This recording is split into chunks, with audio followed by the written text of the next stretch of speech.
Hello,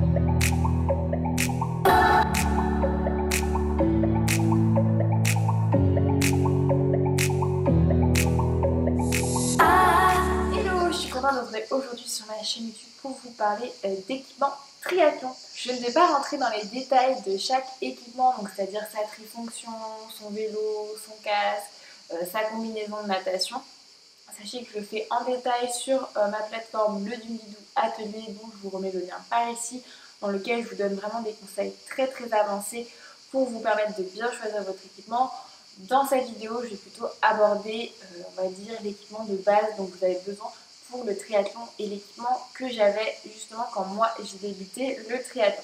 Donc par exemple, cette trifonction n'était pas dans mon équipement de base, puisque comme je vous l'ai raconté dans ma première vidéo sur comment débuter le triathlon, je vous disais que j'étais un peu arrivée là-bas en touriste. C'est pourquoi aujourd'hui je vais un peu vous expliquer quel équipement vous avez vraiment besoin quand vous débutez le triathlon. Donc on va commencer pour chaque sport, notamment la natation. Donc la natation, à l'entraînement, vous avez besoin des basiques, c'est-à-dire maillot de bain, lunettes et bonnet. Après, globalement, tout est prêté par exemple à la piscine, que ce soit les planches ou les pool boys. Par contre, il faudra acheter aussi les plaquettes pour les entraînements.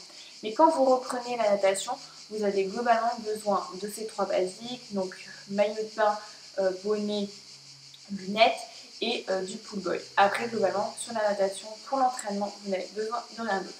Ce qui se complique par contre, c'est pour le jour de la compétition, vous avez besoin d'une combinaison de natation. Alors là, laissez-moi vous dire que c'est un investissement. Moi, à l'époque, quand j'ai commencé le triathlon, il n'y avait pas de marque pas trop chère pour les combinaisons de natation. Donc je suis un peu allée à Decathlon, j'ai acheté une combinaison de natation, mais exclusivement natation, qui n'allait pas, c'était du S, moi je fais plutôt du XS, donc c'est très compliqué. Elle était très fine, donc elle ne résistait pas vraiment au froid.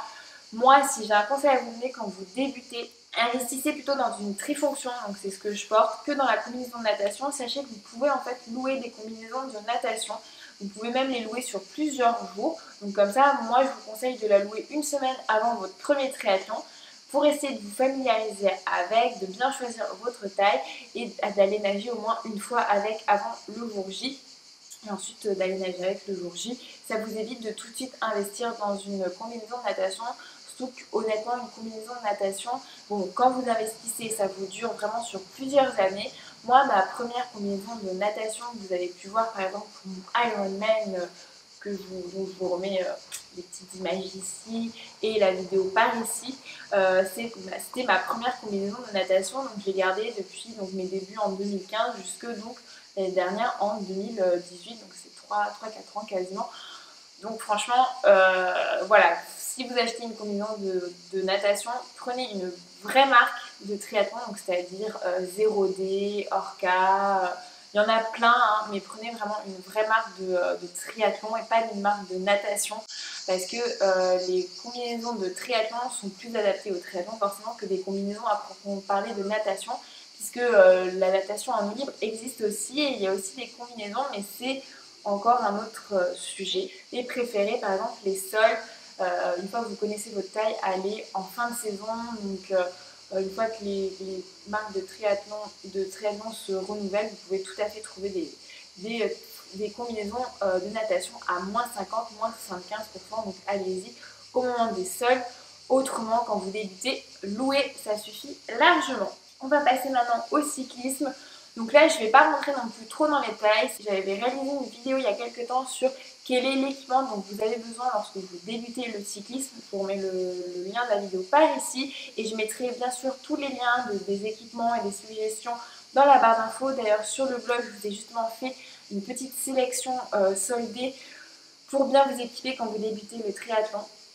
Sachez que pour le cyclisme de base, c'est sûr que vous avez besoin d'un vélo, même si vous pouvez en louer. Honnêtement, quand vous commencez le triathlon, c'est certainement le plus gros investissement et c'est aussi la barrière à l'entrée la plus chère, puisque un vélo de triathlon, c'est tout de suite 300, 500, 1000 euros même, voire beaucoup plus. Et moi, voilà, c'est pour ça que pour votre premier vélo, d'ailleurs, je remets à nouveau le lien d'une vidéo vers comment choisir son premier vélo. parce que je reçois beaucoup de questions dessus, on avait déjà répondu à cette question. Voilà, il vaut mieux soit acheter d'occasion un beau vélo qui sera moins cher, soit acheter un vélo neuf mais plus accessible aux débutants, notamment avec encore les freins sur le guidon au lieu que ça soit sur les cocottes. Mais ça, c'est un autre débat. Mais effectivement, le must-have, c'est le vélo, forcément. Après, il y a beaucoup de personnes qui font leur premier triathlon avec des VTT, des vélos de ville. Sachez qu'il n'y a aucune honte à ça. Quand vous faites vos premiers triathlons, l'objectif, c'est de finir et de prendre du plaisir. Donc, honnêtement, si vous ne pouvez pas investir dans un vélo pour votre premier triathlon, n'hésitez pas à soit vous en faire prêter un, soit en louer un, soit tout simplement à y aller avec un VTT.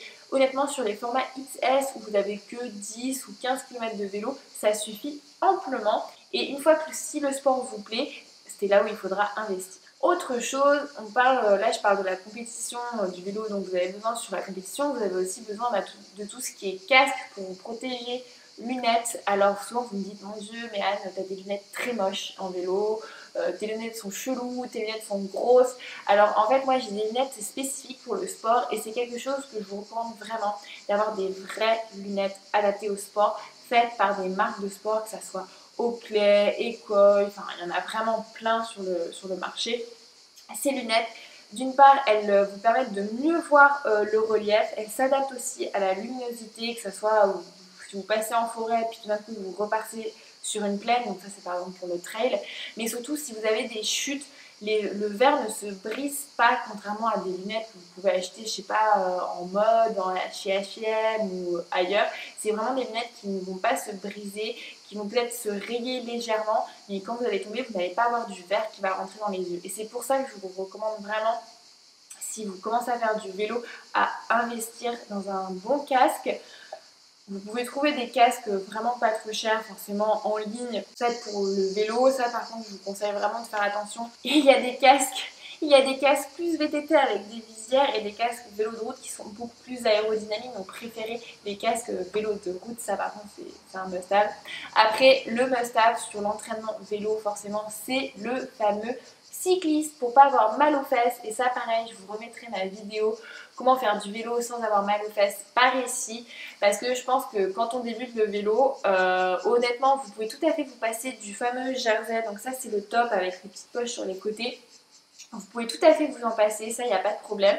Vous pouvez le remplacer par un camel bag et un t-shirt pour garder vos affaires. Mais par contre en bas, quand vous débutez le vélo de route, il faut investir dans un cycliste. Et c'est pareil, les soldes, c'est le meilleur moment pour vous acheter des cyclistes. Et après, honnêtement, il y a une réelle différence entre les marques et les gammes de prix. Plus c'est cher, oui, plus vous serez à l'aise et moins vous aurez mal. Franchement, moi je l'ai vérifié dans quasiment tous les produits que j'ai achetés, moins c'était cher, plus c'était pas de très bonne qualité. Après, quand on débute, on fait pas forcément des rides très longs, donc les cyclistes pas trop chers vous conviendront au début, donc quand vous faites par exemple des rides de 1 heure, des sorties de 1 heure, mais dès que vous allez augmenter, les cyclistes vont plus vous suffire et vous allez avoir très très mal aux fesses. C'est comme quand on prend l'avion pendant on va dire 10 heures en classe éco. La première heure, il n'y a pas de souci, la deuxième heure, il n'y a pas de souci, puis après les 8 heures d'après, on a super mal aux fesses. C'est pareil pour les cyclistes. Au début, quand c'est pas trop cher, on est bien, puis dès qu'on reste plus longtemps dessus, ça commence à faire mal. Pour la course à pied en triathlon, vous n'avez besoin de rien par rapport à votre pratique de la course à pied. Il y a beaucoup de personnes, je sais, qui investissent dans des baskets avec des languettes pour les enfiler rapidement, ou vous savez, ils remplacent leurs lacets de basket avec des lacets élastiques. Honnêtement, moi au début je m'étais dit il faut absolument que je fasse ça, ça sera mieux, pour que je sois plus rapide en transition.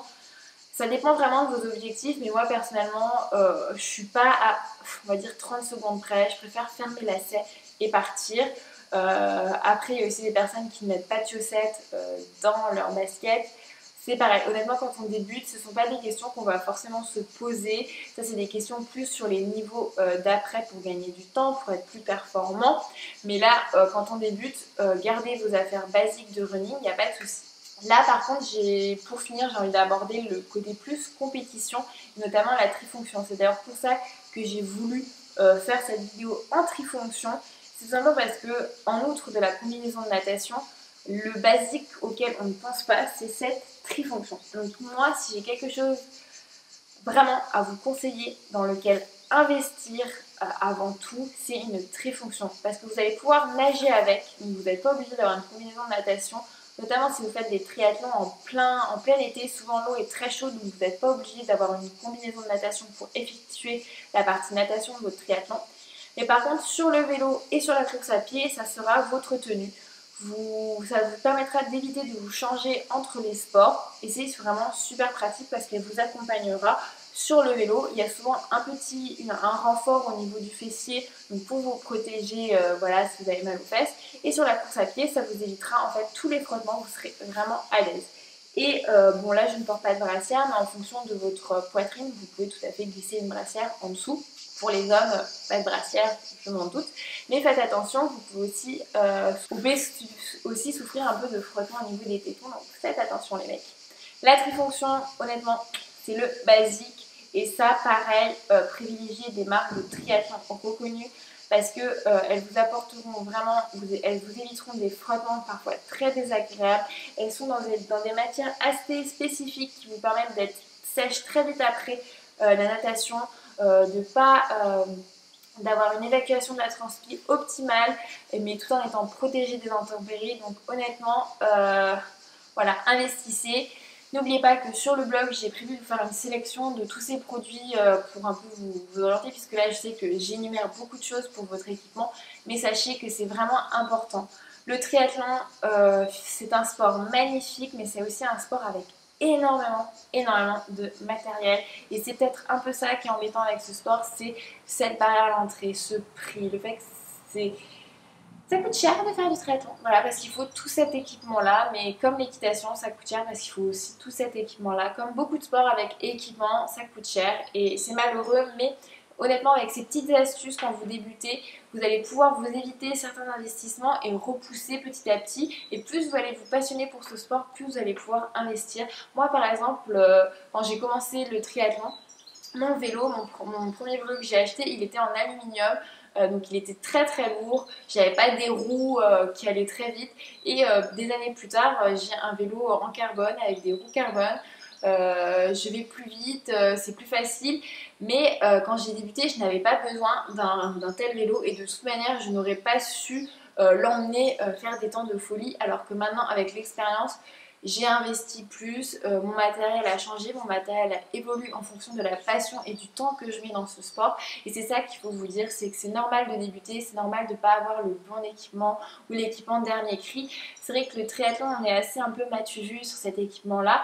Et on le voit quand on fait des triathlons que l'équipement est toujours très beau, mais l'équipement ne fait pas le triathlète. Donc si vous êtes passionné, il n'y aura pas de souci, vous pourrez prendre vachement de plaisir. Et moi j'espère que ces astuces vous aideront à vous équiper sans vous ruiner, voilà. N'hésitez pas si vous avez d'autres sujets... Oui, tu recommences toi. N'hésitez pas si vous avez d'autres sujets autour du triathlon ou d'autres vidéos autour du sport que vous avez envie que j'aborde, je m'en ferai un plaisir car j'adore faire ça.